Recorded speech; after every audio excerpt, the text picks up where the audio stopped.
Hey there guys, and welcome back to the channel. As always, thanks so much for being here as we talk about some Harry Potter news. So this is an interesting story that popped up on my news feed on my Internet Explorer this morning, and I thought this would be a great interesting video for us to talk about here on the channel. So apparently someone was clearing out a deceased man's house and he found a Harry Potter book. This book was destined to be thrown away with the rest of this unfortunate deceased man's belongings, but apparently this Harry Potter book ended up being a first edition book, and it sold for over £20,000. Can you even believe that? £20,000 for this Harry Potter book that was destined to be thrown in the bin with the rest of these belongings. So let's get into this story. Let's break it down because this definitely caught my attention, and I think it's a pretty cool story. So, unfortunately, this comes to us from the BBC News. I hate the BBC News as an organisation. I'm just going to say that outright. But this story comes to us from them, unfortunately. But let's get into this news and see what exactly happened with this book. So, Harry Potter book saved from the bin sells for £21,000. Wow, I've never heard of a book being sold for that much money. But the first edition of a Harry Potter book, pretty damn cool.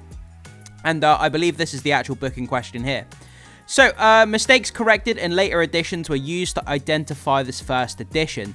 So, it looks like this first edition book has some mistakes that were later corrected in the later editions. That's how they could tell that this is a first edition, because there's certain mistakes and certain things within the book itself, within the design, which enable appraisers to look at it and know that it's one of the first runs or first editions of this book. So, a rare first edition of the Harry Potter and the Philosopher's Stone, set to be thrown away, has been sold at auction for more than £21,000. The item went under the hammer at NLB auctions in Payton. I think that's how you say it, Payton. Sorry if I'm mispronouncing that. Payton on Saturday, with bidders in the room, on the phone, and online. A book like this, man, there would be so many people battling each other to get their hands on something like this. Daniel Pierce, who runs the auction house, found it among the possessions of a deceased man from Brixham that had been earmarked for the bin. So yeah, it sounds here that someone unfortunately passed away, and they went to his house. Obviously, they had to clear out his belongings from his apartment, his house, whatever the accommodation was. And it looks like a lot of his possessions were destined to be thrown in the bin. And along with it, obviously, was this Harry Potter book. But someone had the foresight to take a look at the book, take it to an appraiser, an auction house, and that was a great choice. So, Daniel Pierce, he said that the price was an absolutely great result for a first edition hardback. And this is auctioneer Daniel Pierce, who found the book among the possessions that were earmarked for the bin. So this is the guy here, auctioneer Daniel Pierce, who found the book, which is cool. He said the book was a first print run of 500 copies and was among 300 distributed. Let me say that again. I got my words mixed up. He said the book was from the first print run of 500 copies and was among the 300 distributed to public libraries. The misspelling of philosophers on the back of the copy was among the things that helped Mr. Pierce identify it as a first edition. So it's got a misspelling. Wow. So, I mean, getting a first edition book with a misspelling on it, I mean, that's pretty cool. It's like when you see on these shows when they have a misprint on a banknote, whether it's like a dollar or a US currency or a British currency or any currency. When it's got a misprint on it, obviously it's worth a lot of money because it's very hard to find, it's very rare, and it looks like the same sort of thing happened with this book. So a misspelling of philosophers on the back of the copy was among the things that helped Mr. Pierce identify it as a first edition.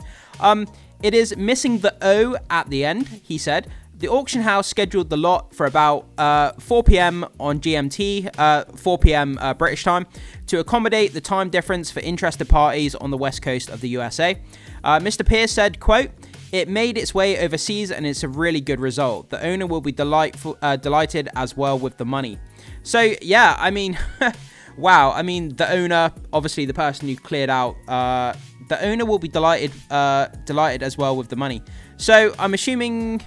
I mean, the owner will be delighted as well with the money.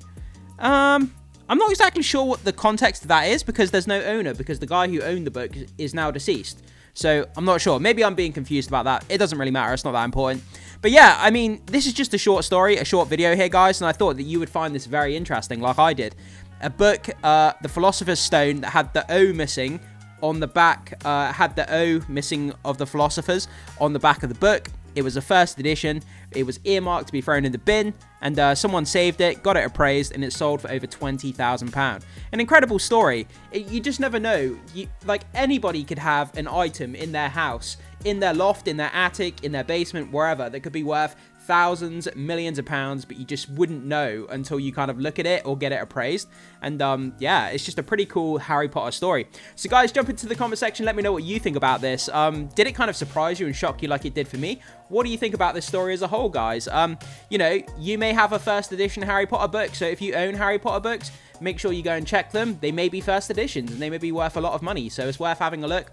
But like I say, jump in the comment section and let me know what you think about this story. As always, guys, thank you so much for being here. Make sure you hit the like button and consider becoming a subscriber of the channel if you haven't done so already. It goes a long way to helping support the content, so I really appreciate that. And as always, I will see you in the next video.